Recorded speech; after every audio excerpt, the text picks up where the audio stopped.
Hi, my name is Angel B. Plain, and my favorite generation of Pokemon is Gen 2. I love Gen 2. It has some of the best Pokemon. 2 regions, 16 gym leaders, 2 showdowns with Elite Foreign Champion, and a final battle against Champion Red. I watched a creator named SmallAnt beat one of his favorite games, Pokemon Platinum, without ever taking damage, which got me thinking, can I do the same thing with my favorite game, Pokemon HeartGold? And so I decided to go for it, and here's how that went. I started the game as I normally do by naming my character Angel because I love attention, and in no time I'm headed to see Professor Elm.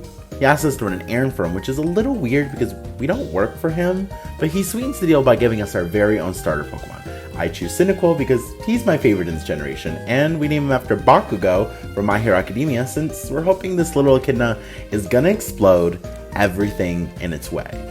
And now with my starter Pokemon next to me, it's time to head to the first route, but before we can do that, it's time to establish the rules of the run. I chose 4 rules that I feel stay true to the original creator. Number 1, we can't take damage for any reason. Number 2, if we do take damage, we have to reset our game. Number 3, we can save our game after every gym, but I also include the Elite Four because you have to beat them twice, and the second time they're much higher level than anything Sinnoh has to offer.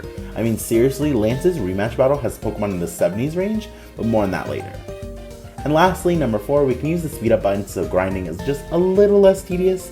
And now back to the challenge. There aren't any trainers on the first route, so we navigate through by simply running away from wild Pokemon, and it's on to Route 30. I know the first rival battle is coming right after we complete Professor Elm's errand, so it's time to plan ahead. Now the rival in this game is amazing, because he's a full-on criminal. He steals things and has a lot of daddy issues, which means we have so much in common. Anyway, our rival has a level 5 Totodile. Now, I could go in and hope Totodile uses Leer over and over, and hope to take it out, but that's just not really my playstyle. Not to be critical of SmallAnt, but a lot of his resets in his playthrough were because things were left up to chance, and I just can't do that. If I'm gonna reset, it's gonna be because I'm an idiot. Now, in order to one-hit knockout or OHKO Totodile, Cynthia needs to evolve into a Quilava, reach level 20, and use Flame Wheel. But how can we level up without taking damage? Well, during the daylight hours, Route 30 has a small population of Metapods. We have a 10 to 15% chance to encounter them, and they only know the move Harden, a non-damaging move. So if we can grind up on them until we learn Ember and OHKO the rest of the Pokemon on the route, we can avoid ever taking damage. And so, Cynthia evolves into Quilava, we complete the errand for Professor Elm and get our very own Pokedex, and it's time to take on our rival. And here we go! Moment of truth! Ah! Please die! Yes! Poggers, poggers, poggers, poggers, poggers! We've crossed the first hurdle. I could already tell this run was going to be painful, but if I've learned anything from the people on Twitch who Nuzlocke Emerald Kaizo, a little pain never stopped anyone. And so we tell the cops our rival's name was Banana, because we ain't no snitch. We tell our mom that we're leaving her like our dad did, and it's time to head for the first gym. We arrive in Violet City where our next challenge awaits. Faulkner has a Pidgeotto, which isn't particularly scary, but encountered a peculiar problem when trying to figure out how to beat it. Cerebi, a trusted Pokemon website, says that Faulkner's Pidgeotto knows Quick Attack, a priority move. If that's true, then Quilava needs to use its own Quick Attack to OHKO it. That can't happen until it evolves into Typhlosion and reaches level 42. However, Bulbapedia, another trusted Pokemon website, says it doesn't have Quick Attack, and we can OHKO it at level 30 with Flame Wheel. So we take a gamble with fate and choose to trust Bulbapedia. We grind and grind and grind and even over level a little just in case to a comfortable 33, and it's time to find out who is better, Cerebi or Bulbapedia. His Pidgey becomes a McDonald's chicken nugget to our flames, and it's time for the big baddie. This 3-piece with a biscuit stands between us and having to reset our entire run. We click Flame Wheel and the Pidgeotto doesn't have Quick Attack. The Zephyr badge is ours, finally allowing us to save our game for the first time, and proving that Bulbapedia is the real source for all your Pokemon needs. Not sponsored, but seriously, I would have been really mad if I trusted Cerebi here. Anyway, we head out to the gym and collect the Togepi egg from the mart, and it's time to conquer our next obstacle, Bugsy. Bugsy has a level 17 Scyther, and that Scyther knows Quick Attack, which means that if we want to hit it first, we need to hit it with our own Quick Attack. Now, it can't possibly be too high of a level to do that, right? Wrong. In order to OHKO with Quick Attack, Quilava needs to evolve into Typhlosion and reach level 62. No, No. The run said, thanks for watching everybody. I refuse to grind on level 5 to 7 Pokemon until that happens. That's just inefficient, no. But then I get to thinking about other ways to outspeed Quick Attack, and it occurs to me, why run the risk of getting hit by Quick Attack at all? And that's where my next team member comes in handy. Normal type moves like Quick Attack don't hit Ghost type Pokemon, and in the Sprout Tower at night, we can catch the Pokemon of our nightmares, Ghastly. Now unfortunately for us, Ghastly knows Lick and isn't guaranteed to go into a Pokeball on the first try. So in order to decrease our chances of a reset, and since we just saved, we do the opposite strategy. Ghost can't hit normal Pokemon either, so we head to Route 31 and catch a low-level Rattata on the first try, which we name after the most pivotal film of all time, and we head to the Sprout Tower. We send Rattata into battle against Ghastly, and neither of us can hit each other. We throw balls, and eventually Ghastly is ours. Now, in order to take out Scyther, we need Ghastly to become a Haunter at level 25, and then it needs to learn Shadow Ball at level 33. However, in order to save a little bit of time there, we can delay Ghastly's evolution until it learns Shadow Ball at level 29, and then evolve it into Haunter. And so it's time to grind on Metapods again. Along the way, we managed to hatch our Togepi that we don't imagine will be useful, but it's still my favorite Pokemon line, so we add it to the team anyway. We destroy another whole ecosystem through 3 hours of grinding, reach level 27, and something terrible happens. While using fast forward mode, I lose track of the amount of power points or PP that my Pokemon has. If a Pokemon runs out of move PP, it will attack with a typeless move called Struggle, which in Gen 4 deals recoil damage that equals a quarter of your Pokemon's health. Ghastly accidentally hits itself, and it's back to Falkner with only Aquilava. The next few attempts are rough, and we actually reset 3 more times because Rattata doesn't go in on the first try. But after our 5th reset, our luck begins to change. While training up Ghastly, we encountered a shiny Pidgey. It can't attack us, but we only have 1 Pokeball, and lo and behold, we catch it on the first try.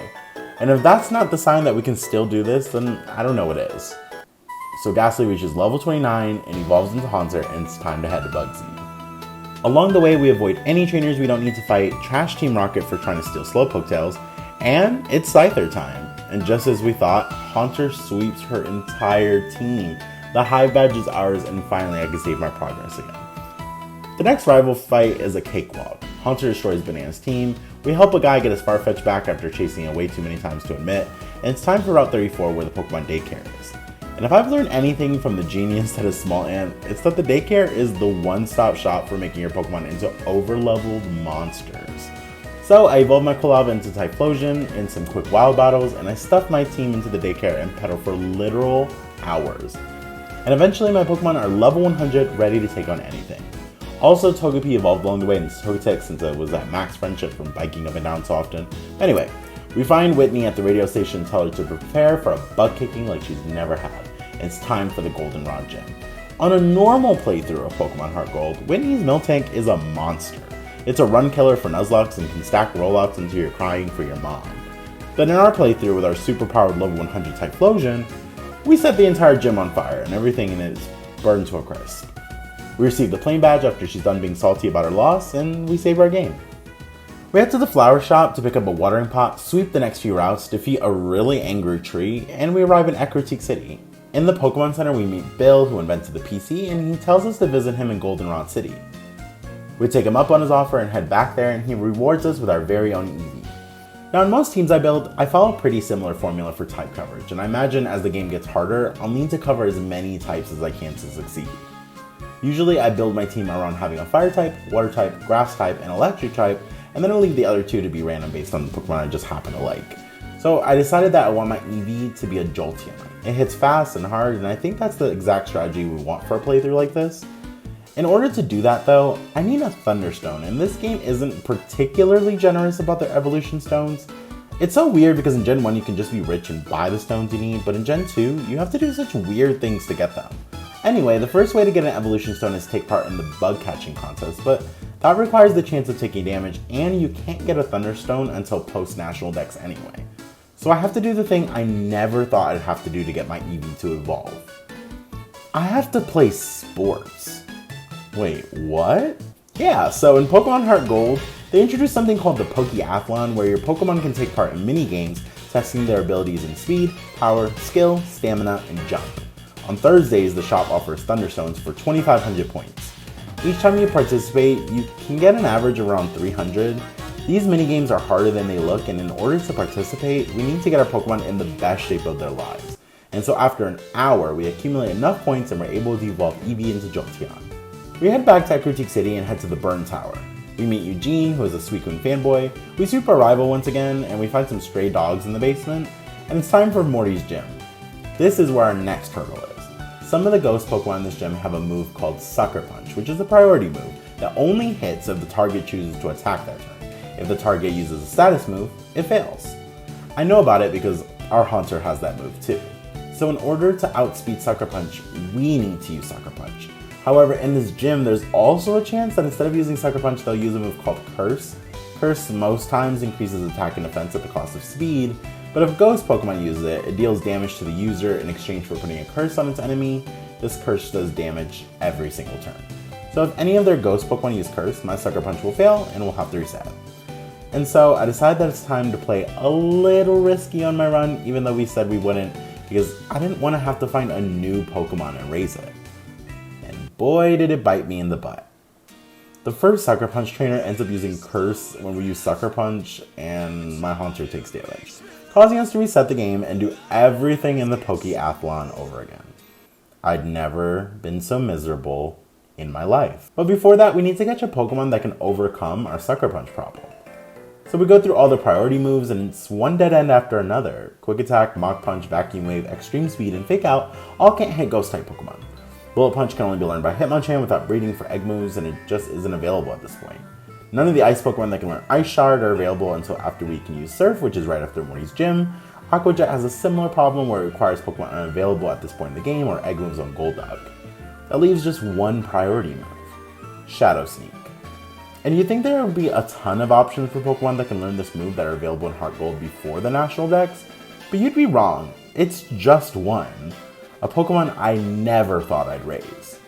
Spinarak, or better yet, Ariados. This little spider was my key to stopping my reset. So we'd head back to Route 31, and unfortunately Spinarak doesn't cooperate the first two times and breaks out the ball, forcing us to reset both times. But on the third try, we catch Spinarak with a Great Ball. So we go pick up our Eevee, do sports for another couple of hours, evolve Eevee into Jolteon, evolve Spinarak into Ariados, throw Jolteon and Ariados into the daycare, bike up and down for more hours of my life, and finally they join the level 100 club. We head back to Morty's gym, and let's just say Ariados is a godsend. Ariados is able to one-shot every Pokemon in this entire gym with Shadow Sneak. The Fog Badge is ours, and it's time to save. And just a couple houses over, we find a Team Rocket Grunt being a misogynist, so we take care of him for the Kimono Girls. As a reward, we're rewarded with Surf, which will help us get our next team member. In order to find our new friend, we need to head to the Union Cave on a Friday. In the cave, you can find a Lapras who knows Ice Shard, an Ice-type priority move which will help us with covering various other Pokemon later on. Lapras can also learn Surf, which we need to access the next two gyms, so it's a win-win. However, in order to get Lapras, the Pokemon we need to teach Surf, we need to be able to surf to it in the first place. So we come up with a plan. We switch to Haunter once again, and this time we head to Route 29 during the day to catch a Sentret who, regardless of situation, won't be able to attack us. We manage to catch it, teach it Surf, and we head to the basement of the Union Cave where Lapras awaits. We throw out an Ultra Ball and manage to somehow catch it on our first try. Now that we have our Lapras, we head to Olivine City. Here, Jasmine the gym leader tells us that our Ampharos is sick and needs medicine only available in Cianwood City. So we head out to sea, manage to dodge all the trainers along the way, and retrieve the medicine. While we're there, we take on Chuck, the fighting gym leader. He only has two Pokemon, which Typhlosion beats with ease, and thus we earn the Storm Badge. We head back to Olivine City, hand Jasmine the medicine, and sweep her team with Typhlosion too. The Beacon Badge is ours, and it's time for Price. Surprisingly enough, in the Mahogany Town gym, Bryce isn't actually the issue. It's Border Gerardo. He has a Cloyster, and if you don't know, Cloyster has a base defense of 180. And even at level 26, none of my current priority moves can one-shot it. I theorized that getting some damage boosting items might be the solution, and Sucker Punch paired with Dark Glasses would be enough to take our Cloyster, but it isn't available at this point in the game. Then my mind immediately goes to Bullet Punch, which would be super effective, but we can't get a Hitmonchan yet. That also means Mach Punch is out of the question because the only other Pokemon that can learn it at this point is Ledian, and because it isn't a stab move, it isn't enough to take Cloyster out. Typhlosion can't use Quick Attack to take out the Cloyster issue because of the same issue, the move isn't stab. I was stumped. There was no solution here, except the one thing sitting right in front of my face. All we need to do is find a Pokemon that can do a neutral or super effective stab priority move on Cloyster. And we have one sitting right in my PC.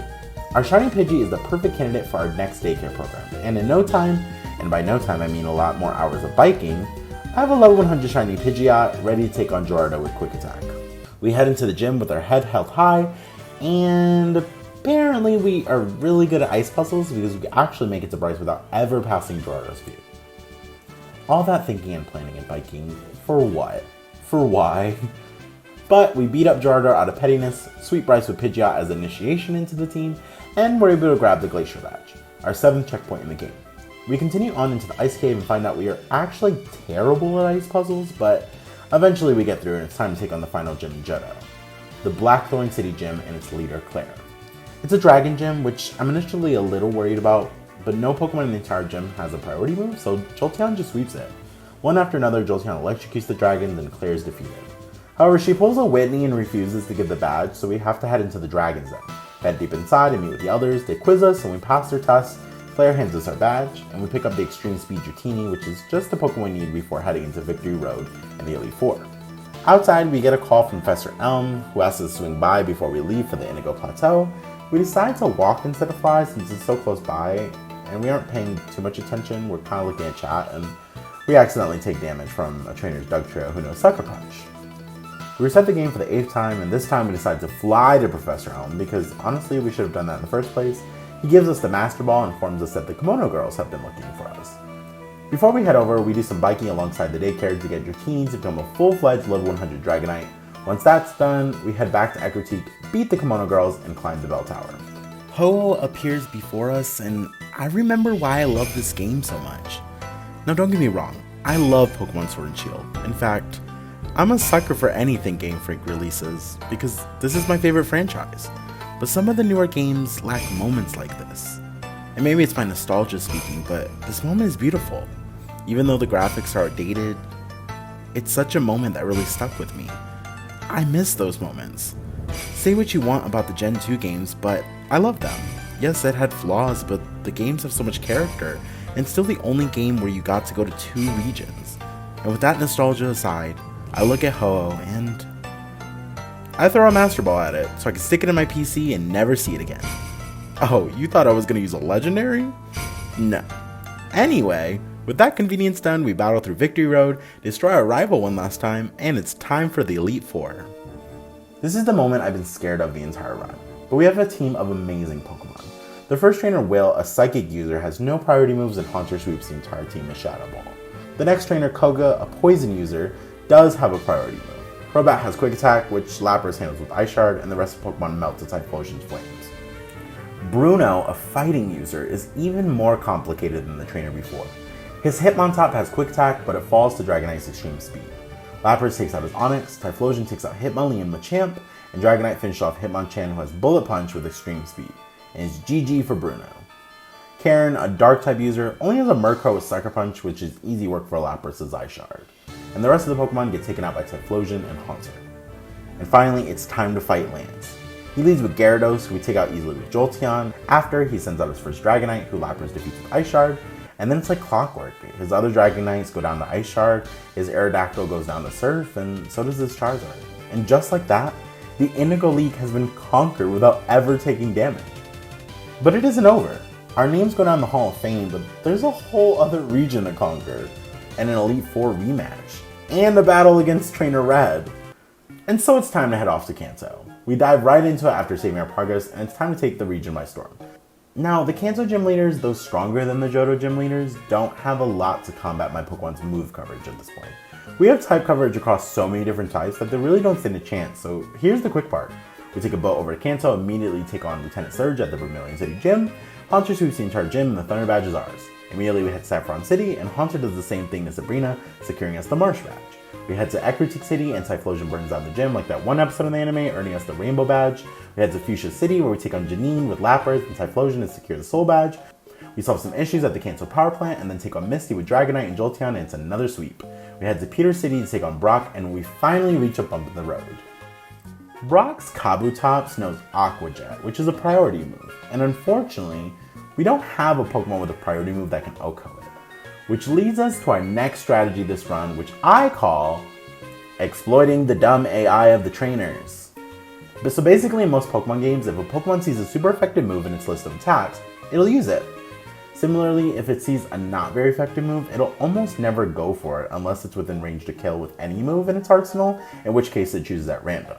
So by sending out Lapras, who is weak to the rock, the AI will automatically go for its non-priority move, Rock Slide, because it wants to do as much damage as it can. So by tricking the AI, we can guarantee we outspeed and are able to sip everything in the gym to a watery grave. Another seemingly impossible obstacle out of the way, and it's off to Cinnabar Island. There we meet Pokemon Trainer Blue, who tells us to head to the Seafoam Islands, where Blaine's new gym is. We head there, and unfortunately we're into an Intimidate Arcanine with extreme speed. I forget to calculate the -1 attack in my calculation, and Dragonite isn't able to OHKO. We can switch to Haunter and use Shadow Ball, but if he uses Thunder Fang, we have to reset. We gamble by staying in, and it does go for extreme speed, solidifying our 9th reset on the run.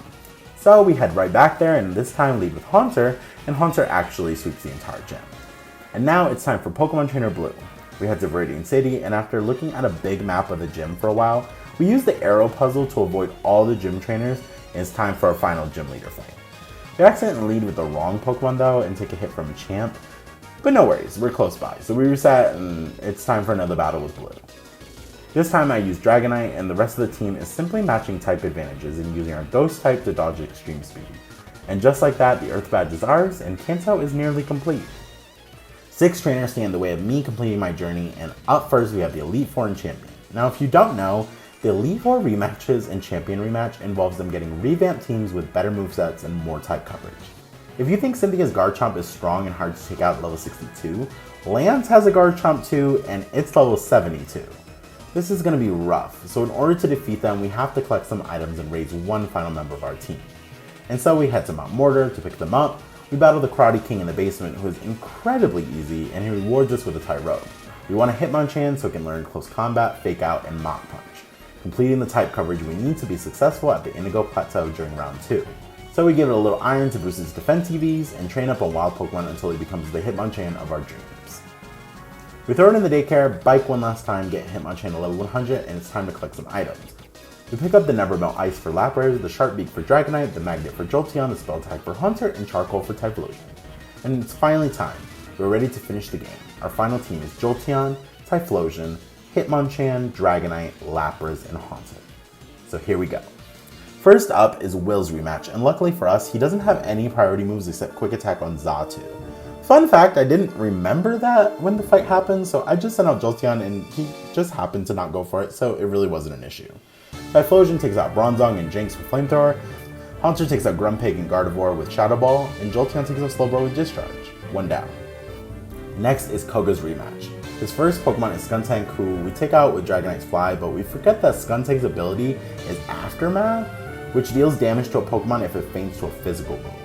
So we reset our game for the 11th time, and it's time to try Koga again. This time we lead with Typhlosion and take out with Eruption.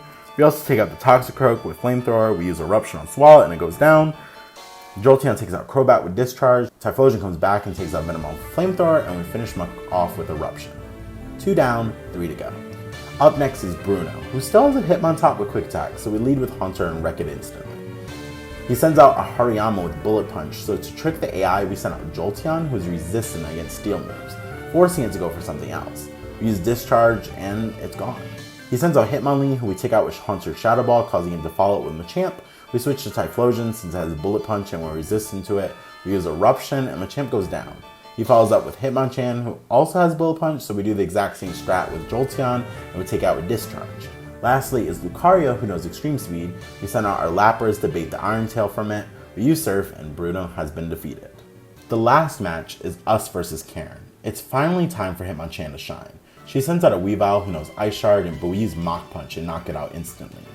We stay in for the Honchkrow who knows Sucker Punch. We hope to bait a Drill Peck, and it works, causing it to go down to Close Combat. Up next is Absol, who we finish with Close Combat, and then we reach Karen's Spiritomb. This level 62 Spiritomb has no weaknesses since Fairy doesn't exist yet. It knows Sucker Punch, and none of our priority moves can take it out in one hit. That being said, Sucker Punch fails if a Pokemon uses a move that takes 2 turns to use, like Fly and Solar Beam. So we have to hope that our 95% accuracy Fly on Dragonite alongside the damage boost from Sharp Beak will land.